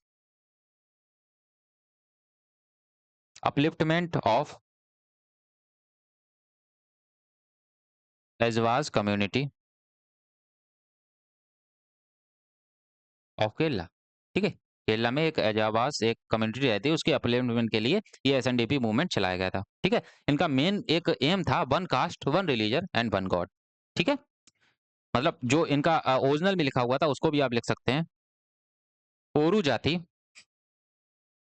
one cast, ठीक है, ओरू जाति वन कास्ट, ओरू माथम, ओरू माथम यानी कि वन रिलीजन, एंड ओरू दैवम यानी कि वन गॉड, ठीक है। ये चीज इनका नारायण गुरु द्वारा इन्होंने स्टार्ट किया था, ठीक है, इसी का नाम था मतलब। शुद्ध मूवमेंट 1920 में आर्य समाज ने स्टार्ट किया था to reconvert Hindus who had converted to other religions aim to preserve Hindu identity, ठीक है। तो ये बता चुका हूं पहले ही। पीजेंट मूवमेंट अब क्या थे, देखिए। अब जितने भी आपके मेन मेन जो वो थे, जितनी भी चीजें हुई थी वो मैंने आपको करवा दी है, ठीक है। एक आप अगर लिख सकते हैं तो सतनामी मूवमेंट और लिख सकते हैं, ये छत्तीसगढ़ में गुरु घासीदास जी ने स्टार्ट किया था, ताकि जो सतनामी सेक्ट से आते थे, और इन्होंने लेदर वर्कर के लिए काम किया था, ठीक है। ये 1820 में आया था सतनामी मूवमेंट, ठीक है। तो इतना क्लियर होगा। अब देखिए हम लोगों ने सारे मूवमेंट तो कर लिए हैं, ठीक है, जो रिफॉर्म मूवमेंट थे, रिफॉर्म्स थे जितने भी, वो सारे कर लिए हैं। अब हमको करना है अपने कुछ चीजें, जैसे कि छोटी छोटी चीजें हैं जो रह जाती हैं और वो स्किप ना हो, तो इसके लिए मैंने कहा कि चलो इस क्लास में रिफॉर्म मूवमेंट कराए हैं, तो इसी में हम लोग उसको भी कर लेते हैं। अब वो क्या चीजें हैं? तो वो है आपके पीजेंट मूवमेंट, ठीक है, और जो इंपॉर्टेंट इंपॉर्टेंट पीजेंट मूवमेंट हुए और ट्राइबल रिवेलियन हुए, ठीक है, उनको जल्दी जल्दी से कर लेते हैं, जल्दी जल्दी, और मतलब इंपॉर्टेंट इंपॉर्टेंट, ठीक। चलिए स्टार्ट करते हैं। तो पीजेंट मूवमेंट हुए क्यों थे? क्योंकि हाई रेंट लगता था, ठीक है। ये सारे ब्रिटिशर्स के टाइम में ही हुए हैं, ये चीज याद रखना, ठीक है। हाई रेंट था, लैंड रेवेन्यू सिस्टम काफी ज्यादा बढ़ गया था, ठीक है, और जमींदारी शोषण बहुत ज्यादा हो रहा था, एक्सप्लॉइटेड जमींदारी सिस्टम था, कॉलोनियल लैंड पॉलिसीज थी, जैसे परमानेंट सेटलमेंट हो गया, रेतवारी सिस्टम हो गया, ठीक है। ये तीनों लैंड पॉलिसीज, अब देखिए कल मैं जो क्लास करूंगा ना आपको, तो कल क्लास ये सब सारी चीजें इसी की होंगी, ठीक है। उसके बाद जो हम लोग करेंगे कल की क्लास में, रिवॉल्ट ऑफ 1857 करेंगे, ठीक है। तो मेन जो नाम होगा क्लास का वो रिवॉल्ट ऑफ 1857 होगा, लेकिन उससे पहले 1857 से पहले जितना चीज हो चुकी होंगी वो चीज हम सब लोग करेंगे, ठीक है। आई होप क्लियर होगा। तो कल हो सकता है कल थोड़ी क्लास लंबी हो जाए। तो ये permanent settlement, Ryotwari, famine, poverty and force cultivation, जैसे कि इंडिगो जबरदस्ती लगवाया जाता है कि 1/10 पार्ट पे आपको इंडिगो खेती करनी ही पड़ेगी, चाहे भले जमीन बंजर हो जाए। अब इंडिगो की खेती करने से जमीन जो होती है वो इनफर्टाइल हो जाती है, 4-5 साल के लिए गई आपकी जमीन, ठीक है, वहां पर आप खेती नहीं कर सकते। लैक ऑफ लैंड राइट, तो लैंड राइट थे ही नहीं पीजेंट्स के पास। पीजेंट का मतलब होता है जो किसान होते हैं, ठीक है, फॉर्मर्स, पीजेंट मतलब फॉर्मर्स, ठीक है। अब चलिए आगे चलते हैं। इनमें सबसे पहला जो रिवॉल्ट होता है वो होता है 1859-60 में, इंडिगो रिवॉल्ट, ठीक है। तो इंडिगो रिवॉल्ट क्या था? Against European planters forcing Indigo cultivation. Leader इसमें जो आएंगे वो आ जाएंगे दिगंबर विश्वास और विष्णु विश्वास, ये दोनों भाई भाई थे, दिगंबर विश्वास और विष्णु विश्वास, अगर आप इनका याद रखें। और अच्छा, इसी को नील रिवेलियन भी कहा जाता है, नील रिवेलियन, नील मतलब नीला। अच्छा, इंडिगो होता क्या है आपको पता है? इंडिगो एक उगाया जाता है, खेती की जाती है इसकी, ये कलर होता है एक तरीके से, ठीक है। और कपड़े पे कलर करने के लिए इसका यूज किया जाता था। अब यूरोप में जो थी इंडिगो की मांग काफी ज्यादा थी, पहले ये वेस्टर्न एरिया से ये ले लेते थे, लेकिन वहां पर इंडिगो की खेती बंद हो गई थी। तो इन्होंने कहा कि अरे इंडिया में हमारी है तो कॉलोनाइज कॉलोनी तो है तो इंडिया में, तो वहां से इंडिगो निकलवा लेते हैं, है ना, वहां से फार्मर से उगवा लेते हैं। तो यहाँ पर इन्होंने जबरदस्ती कहा था कि अपनी जमीन पर 1/10 भाग में आपको इंडिगो करना ही होगा, ठीक है, नील की खेती करनी होगी। उजाला वगैरह आपने अगर यूज किया हो घर में तो वही होता है नील, ठीक है। टैक्टिक्स क्या थे? तो refusal to grow indigo, support from press and intelligentsia. Result क्या आया? तो commission of inquiry setup, result ये आया कि इनके लिए इंक्वायरी कमीशन सेटअप कर दिया गया, ठीक है। और ये बंगाल में हुआ था, ये सब बता दिया हूँ। नेक्स्ट आता है पाबना एग्रेरियन अपराइजिंग। पाबना मतलब एक जगह का नाम है, ठीक है, बंगाल में ही 1873 से 76 के बीच में ये लगभग हुआ था। अब इसमें जो अगेंस्ट में थे वो जमींदारी कलेक्टिंग इलीगल राइट्स, तो जमींदार जो थे वो काफी ज्यादा इलीगल राइट्स, इलीगल टैक्सेस वसूल रहे थे। Peaceful movement led by peasants, legal action plus awareness through meeting. तो इसमें जो लोग थे उनका नाम लिख लीजिए। उनका नाम था ईश्वर चंद राय, ईश्वर चंद्र राय। नेक्स्ट लिखिए केशव चंद्र राय। जितने राय राय वाले हैं ना ये सारे इसी में आ जाएंगे। केशव चंद्र राय और शंभुनाथ राय।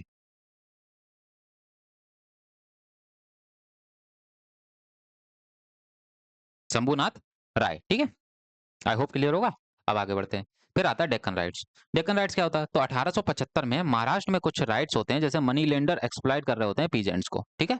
तो विलेजर अटैक कर देते हैं साहूकार्स को हाउस पर, और रिकॉर्ड जो होते हैं वो उनको जला देते हैं। रिकॉर्ड मतलब जहाँ जिसमें लिखा हुआ था कि इस पीजेंट से हमने इतने रुपए दिए हैं, इस फार्मर को इतने रुपए दिए हैं, है ना, इसकी ये जमीन रखी है हमने, वो सारे रिकॉर्ड जला देते हैं कहीं अब करते रहो जो करना है तुम्हें, ठीक है। तो ये डेक्कन एग्रीकल्चरल रिलीफ एक्ट इसके लिए बनाया जाता है 1879 में, ठीक है। तो ये डेक्कन राउट राइट होता है 1875 में, इसको भी आप याद रखेंगे। नेक्स्ट आता है चंपारण सत्याग्रह, महात्मा गांधी जी का पहला और बिगेस्ट सत्याग्रह, ठीक है। तो first civil disobedience by Gandhi in India, India में पहला गांधी जी ने लीड किया था इसको। अगेंस्ट फोर्स्ड इंडिगो कल्टीवेशन, इसको तीन कठिया सिस्टम कहते थे। तीन कठिया सिस्टम यानी कि आपको तीन कठिया सिस्टम मतलब 3/10 पार्ट में आपको करना होगा, ठीक है, इंडिगो कल्टीवेट 3 कठिया। उसके बाद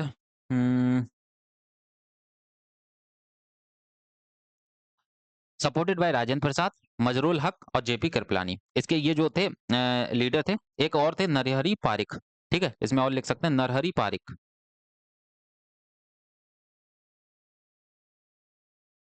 नरहरी पारिक। तो ये इसके लीडर थे, ठीक है। और राजेंद्र प्रसाद जी ने ही गांधी जी को यहाँ पर बुलाया था बिहार में, ठीक है, बिहार में इनको बुलाया था। और इसी के बाद, इसी सत्याग्रह के बाद रविन्द्रनाथ टैगोर गांधी जी को महात्मा की टाइटल देते हैं, ठीक है। तो रविंद्र नाथ टैगोर गेव टाइटल महात्मा किसको? गांधी जी को, ठीक है।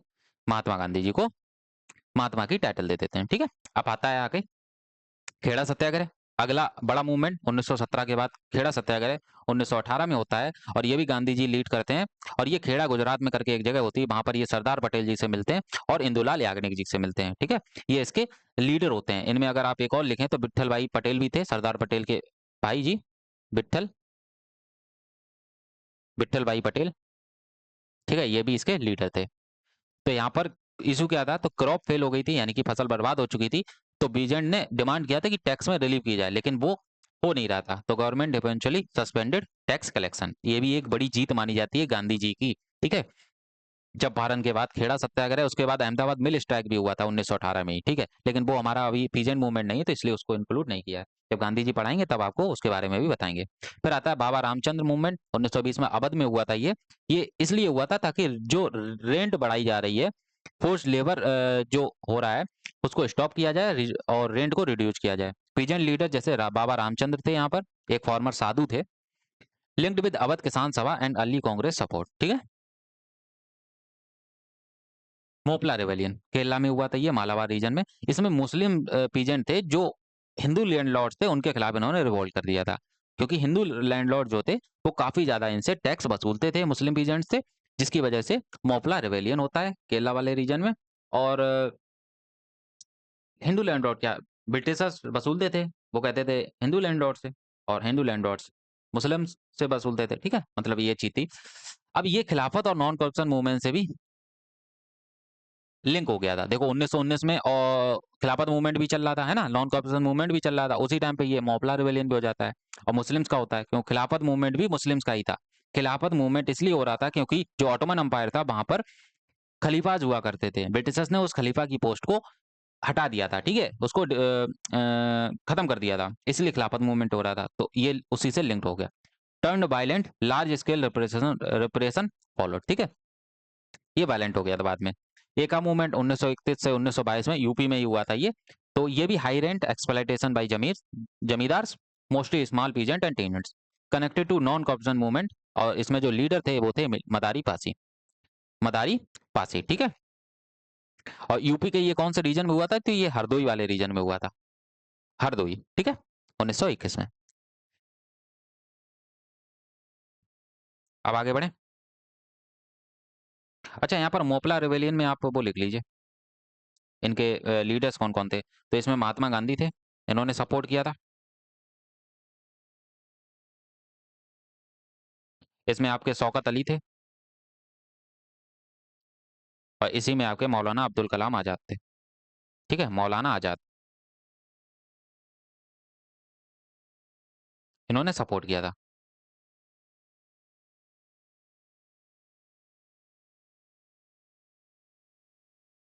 ठीक है, चलें आगे। चलिए, बारदोली सत्याग्रह। अच्छा, ये गुजरात में 1928 में हुआ था। 30% लैंड रेवेन्यू हाइक था ब्रिटिशर्स की तरफ से, ठीक है, 30%, इट इज ह्यूज, बहुत ज्यादा है ये, ठीक है। तो इसलिए बारदोली सत्याग्रह हुआ था।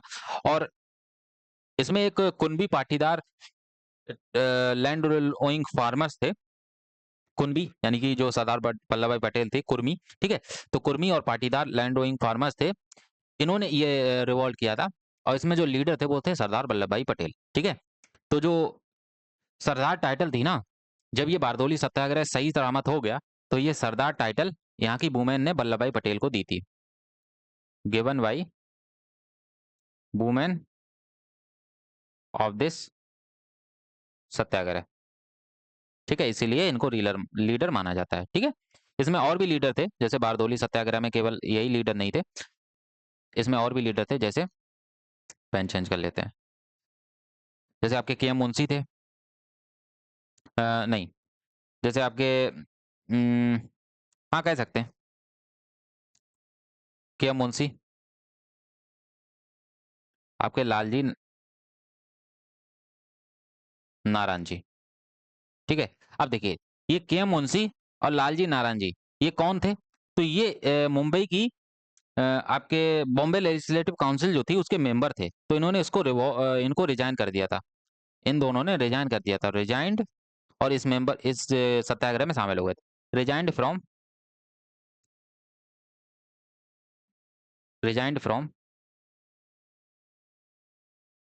अरे यार कहाँ लिखूं, इधर तो जगह है नहीं। तो इन दोनों ने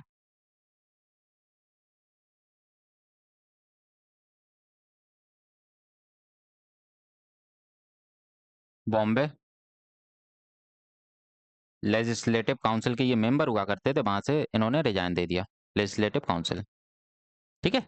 और सपोर्ट किया इस बारदोली सत्याग्रह को। ये हुआ था 1928 में, ठीक है, सरदार पटेल जी की अगुवाई में। फिर आता तेभागा मूवमेंट। तेभागा मतलब 2/3 भाग। शेयर क्रॉपर्स जो थे, यानी कि बारगेडर्स थे, इन्होंने मांग की कि 2/3 भाग तुम हमें दो। तो इसलिए किसान सभा ने इसको लीड किया था। और ये वायलेंट क्लैशेस हुए थे लैंडलॉर्ड के साथ में, partial success, legal reforms later, ठीक है। तो ये तेभागा मूवमेंट था। और इसमें जो लीडर्स थे, तो लीडर की बात करें अगर, तो कृष्ण विनोद राय, कृष्ण विनोदी राय, अवनी लाहिरी, अवनी लाहिरी, ठीक है। तो इसमें तेभागा का मतलब नहीं, शेयर क्रॉपर ये गलत लिखा हुआ है।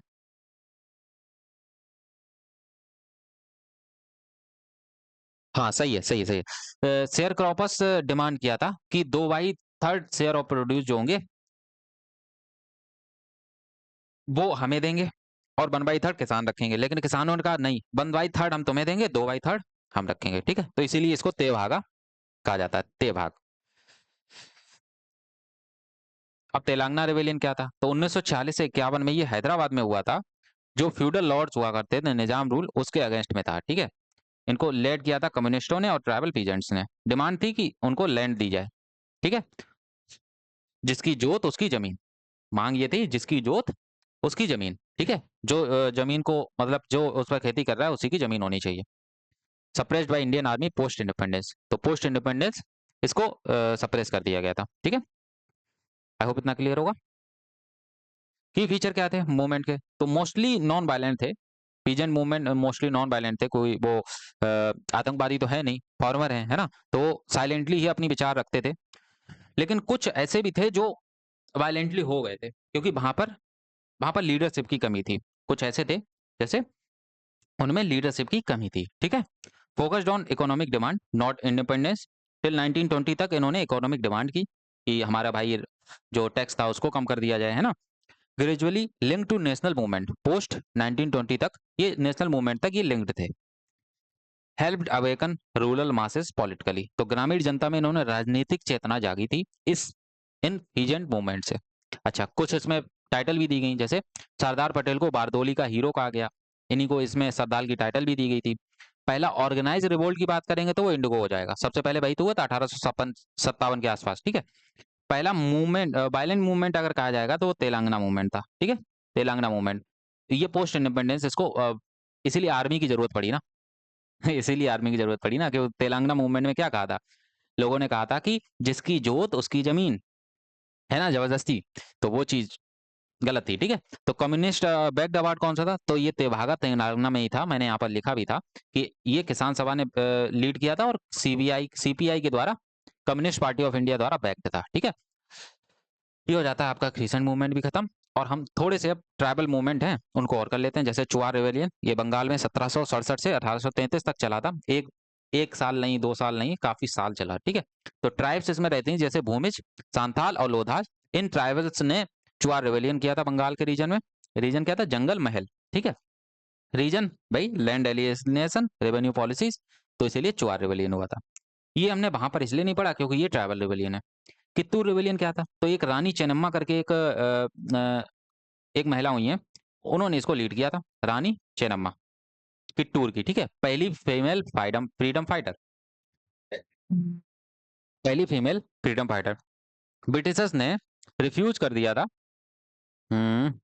Britishers refuses to accept her adopted son as their heir, doctrine of blacks tire case. तो 1824 में, तो इन्होंने ऐसे समझ सकते हैं, 1856 के 1848 में डॉक्ट्रिन ऑफ ब्लैक्स आया था, लेकिन 1824 में ये रिबेलियन होता है। क्यों? ये जो डॉक्ट्रिन ऑफ लैप्स था ना, ये टाइप केस चल रहा था, मतलब उसी तरीके का एक केस था, ठीक है, रानी चन्नम्मा की। इन्होंने अडॉप्टेड सन को उसका हेयर नहीं बनाया, तो इसलिए किट्टू रिबेलियंस हो गया। She fought bravely against British forces but was defeated. Symbol of early resistance to British rule in South India, ठीक है। यानी कि एक रानी लक्ष्मीबाई की तरह ही ये रानी चेन्नम्मा थी। किट्टू रिबेलियंस, इनको हम कम जानते हैं क्योंकि ये साउथ में थी, ठीक है, लेकिन आज से जानेंगे, ठीक है। तो इनको याद रखिएगा, रानी चेन्नम्मा किट्टू रिबेलियन थी, से इनका नाता था। और ये अपने बेटे को राजा बनाना चाहती थी, जिसको ब्रिटिशर्स ने मना कर दिया, ठीक है। ये ब्रेवली लड़ती हैं और बाद में इनको हार का सामना करना पड़ता है, ठीक है। चलिए, खासी गारो रिवेलियन, तो ये मेघालय में हुआ था 1929 से 1829 से 33 तक। इसमें एक लीडर थे, इनका नाम था तीरथ सिंह, ठीक है। इनका नाम था तीरथ सिंह।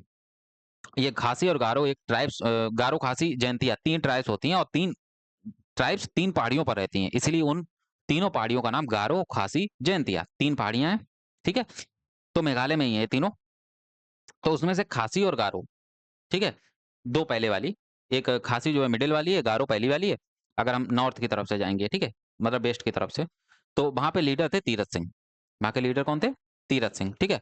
और रीजन क्या था? तो ब्रिटिश रोड कंस्ट्रक्शन इंटरफेरेंस इन ट्रैवल पॉलिटिक्स। देखिए क्या हो रहा था, सामान ले जाने में बड़ी दिक्कत हो रही थी।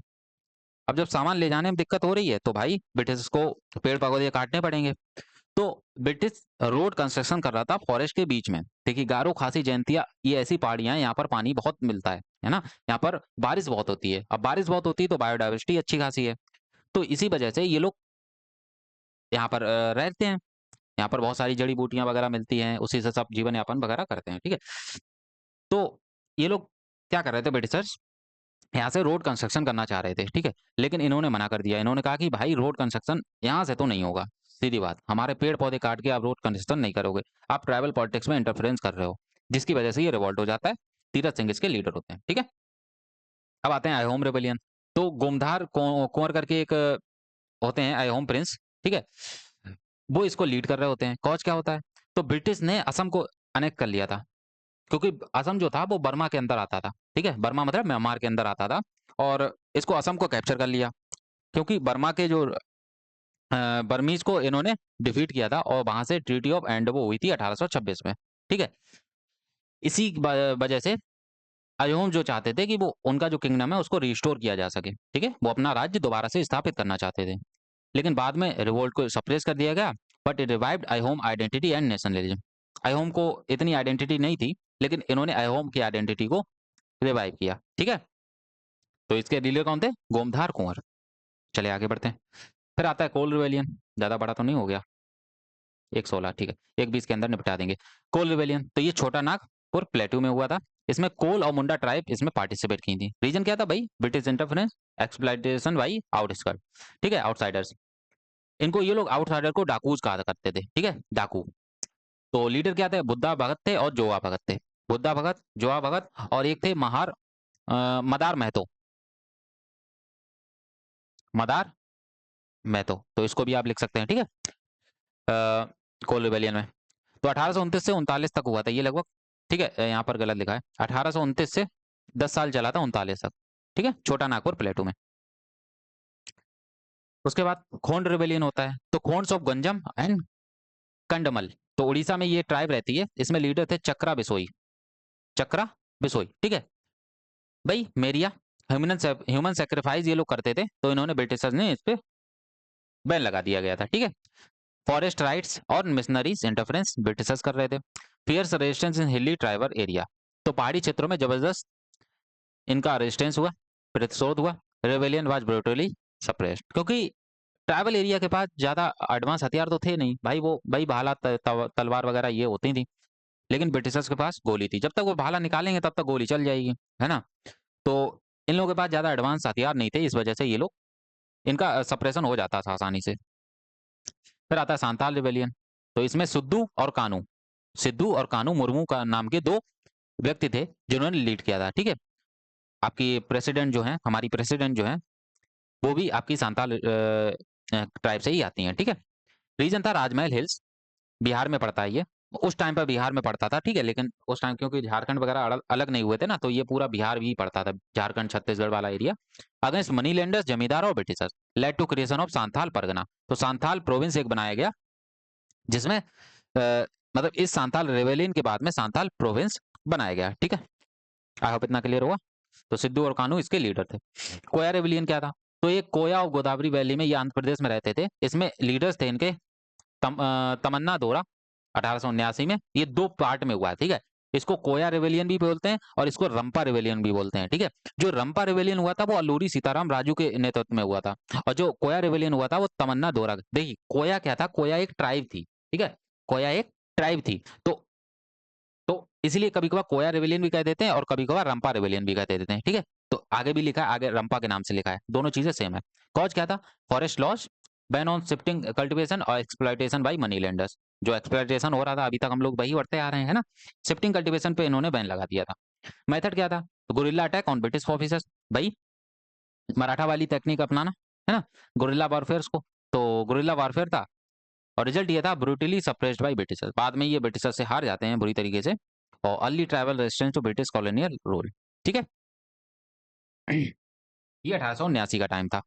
फिर बाद में अल्लूरी सीताराम राजू लड़ते हैं 1922 में, ठीक है, तो उसको भी समझते हैं। तो ये मन्यम रेवेलियन भी इसको कहा है, रंपा रेवेलियन भी कहा जाता है, और कोया रेवेलियन भी कहा जाता है, ठीक है। तो मन्यम रेवेलियन 1922 में जो 23-24 में हुआ था, जिसमें अल्लूरी सीताराम राजू, क्योंकि इनको मन्यम बीरुतु भी कहा जाता है, इनको क्या जाता है, मन्यम बीरुडू, ठीक है। अल्लूरी सीताराम राजू इसके लीडर थे। कॉज था British forest law, ban on shifting cultivation, tribal oppression, ठीक है भाई चीज। Raju adopted guerrilla tactics against British, he was captured and executed in 1924, ठीक है। इनको फांसी की सजा दे दी गई थी। उससे पहले 1899 से 1900 में ये मुंडा रिवेलियन होता है। इसमें बुर्जा भगवान बिरसा मुंडा इसके लीडर होते हैं, ठीक है।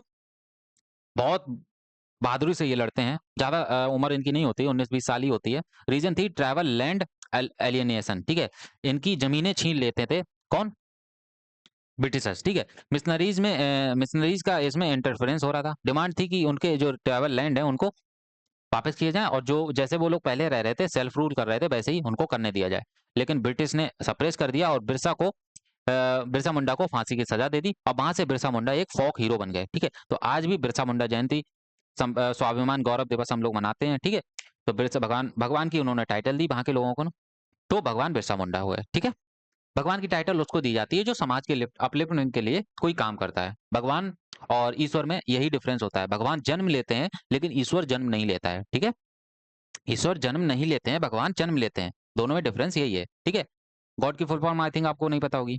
गॉड की फुल फॉर्म पता है तो कमेंट सेक्शन में बताइएगा। मैं बता दे रहा हूँ।